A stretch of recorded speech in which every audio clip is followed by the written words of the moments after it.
میرے نبی نے کتنے معجزے دکھائے مکے میں، نہیں کلمہ پڑھا۔ بدر میں ان کے 70 مارے گئے، فرشتوں کو دیکھا، جبریل کے گھوڑے کی آواز سنی، کلمہ نہیں پڑھا۔ خندق میں شکست ہوئی، کلمہ نہیں پڑھا۔ پانی نکلتے دیکھا، انگلیوں سے کلمہ نہیں پڑھا۔ ایک بکرے کا ایک بازو پکایا، ایک بازو بکرے کا، ایک اگلا جو بازو ہوتا، اور 40 آدمیوں نے کھانا کھایا اور ایک بوٹی کم نہیں ہوئی، ایک بوٹی کم نہیں ہوئی، کلمہ نہیں پڑھا۔ لیکن جب میرے نبی نے کہا جاؤ معاف کیا تو سارے ہی کلمہ پڑھ گئے کہ واقعہ یہ اخلاق نبی کے ہو سکتے۔ حنین کی جنگ میں جب بھاگے لوگ، شکست ہوئی، تو ایک صحابی کا بھاگتے ہوئے پاؤں ہمارے نبی کے پاؤں پر آیا، اور جوتا سخت تھا، تو آپ نے کہا اوجعتنی، اور آپ کے ہاتھ میں چھڑی تھی، آپ نے اس کو یوں ماری، اوجعتنی، ارے تو نے مجھے کتنا زیادہ درد پہنچایا، دکھ پہنچایا۔ وہ بیچارے پگھل کے رہ گئے اور پریشان ہو گئے، اور فرماتے ہیں سارا دن میں پریشان، ساری رات پریشان کہ اللہ کے نبی کو میں نے تکلیف پہنچائی، اب میرا کیا بنے گا۔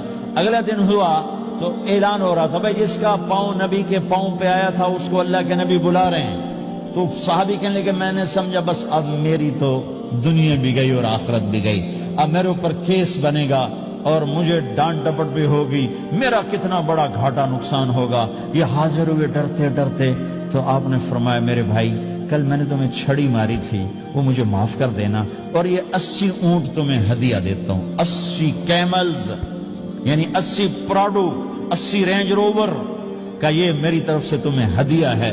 وہ حیران پریشان، یہ میرے نبی کے اخلاق ہیں، یہ میرے نبی کے اخلاق ہیں۔ کانٹے بچھانے والی نے 4 دن آنا چھوڑ دیا، بیمار ہو گئی تھی، تو آپ نے کہا کیا بات ہے، وہ ہمارے راستے میں اب کانٹے کوئی نہیں ہیں، کہا یہ وہ بیمار پڑی ہے جو کانٹے بچھاتے تھے۔ تو آپ اس کے گھر چلے گئے، ماں جی خیریت تو ہے، آپ ٹھیک تو ہیں؟ کہا بیٹا مجھے کلمہ پڑھا دے، بس تیرے اخلاق نے مجھے فتح کر لیا ہے۔ میرے بھائیوں یہ چیپٹر بھول چکے ہیں، بھول چکے ہیں، بھول چکے ہیں۔ جب تک یہ چیپٹر زندہ نہیں ہوگا، زندگی اسلامی نہیں بنے گی، معاشرہ اسلامی نہیں بنے گا، اور آگے قوموں کے لیے اسلام کا دروازہ نہیں کھلے گا۔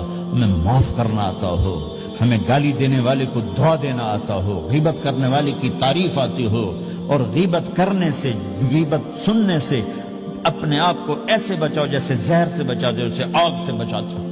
ایک دوسرے کو نفرت کا بول نہ بولو، ورنہ ساری زندگی تباہ و برباد ہو جائے گی۔ میرے رب کی قسم، میرے نبی نے کہا ایک زبان کا بول انسان بولتا ہے اور جہنم کی گہرائیوں میں گر جاتا ہے، اور ایک زبان کا بول انسان بولتا ہے اور جنت کے درجات پر چڑھ جاتا ہے۔